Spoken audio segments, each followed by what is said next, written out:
Ever since the announcement of Omega Ruby and Alpha Sapphire for late November, speculation around Sceptile being a playable character in the upcoming Super Smash Bros. Game has escalated, and for good reason. We already have a Fire and Water starter from Generation 1 and 6, so a Grass starter from Gen 3 to represent the upcoming remakes does make a lot of sense. Then again, for this to happen, Sakurai would have had to be informed by Game Freak to put him in 2 games in advance. Because remember, all playable characters are chosen well before the development of the game actually starts. Of course, at the time, Sceptile would have been a bit more established than Greninja, moveset wise. And they did distribute Mega Blaziken with the release of Pokemon X and Y, so it is clear that they did have Generation 3 Pokemon in mind. Sakurai has surprised us before, so I guess we'll have to just wait and see if he does it again. But for now, let's go over the possible moveset and attributes they could give to Sceptile if he were to appear for Super Smash Bros. 4. And for the sake of authenticity, every move suggested will be actual Pokemon moves he can perform in-game.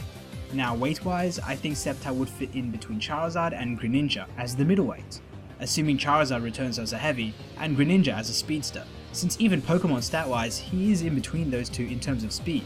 His dash would look a lot like how a raptor runs, with his tail perpendicular to a slanted body, and he could also possess heightened crawling abilities, to the point that he could scale parallel surfaces, giving him his own niche that would certainly separate him from other Pokemon. His former signature move, Leaf Blade, could be used for his jab combo, in which the spiked leaves on his forearms would glow up and allow him to slice through the air 3 or more times, with variations of this used for his tilt and dash attack. His grab pummel could be Giga Drain, where instead of mashing the button, you would hold it to drain the life out of whoever's in your claws. And if Nintendo's really ambitious, you could even restore a tiny percentage of his health if you hold them for long enough. Pound could be used for a side smash, in which he would swing his tree tail around to hit anyone square on, while Frenzy Plant could be used for his down smash, where he would slam the ground with both hands, summoning extended plants from underneath him that lash out on both sides. Going by the power of this move in Pokemon, this would be one powerful down smash. Now, before we move on to his specials, let's take a moment of silence for Ivysaur, who ever since Charizard went solo, will most likely be cut for this iteration of Smash Bros. Oh Ivysaur, how we'll miss the way you pissed people the fuck off with your neutral special Bullet Seed.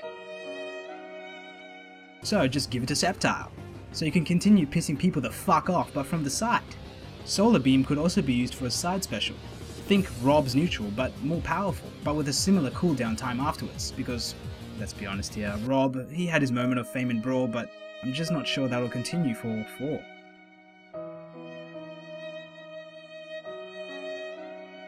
And hey, they could even add some sort of indicator telling people when the Solar Beam is going to be ready, by having the balls on his back glow yellow.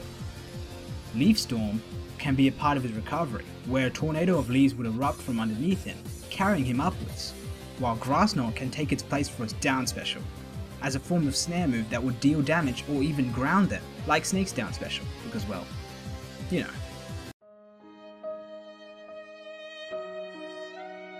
His forward air can be a combination of several Fury Cutters with his claws, and his back air can have him unleash an energy ball behind him. Yes, a projectile for his back air. If Villager can do it, why can't Sceptile? Of course, it would most likely disappear very quickly, meaning limited range and a lot of end lag. While Slam can be a part of his down air, but in the form of a downward tail strike that would act as a meteor smash if timed right. And his final smash, which would have him Mega Evolve into the Grass Dragon type Mega Sceptile, increasing his attack power and transforming some of his grass type moves into dragon type.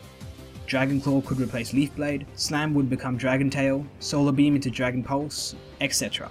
They could even possibly implement his detachable Rocket Tail for some of his attacks. I'll let you guys use your imagination for that one. But in general, Sceptile would be a technical, mid-weight character, capable of comboing into both his physical and special attacks easily.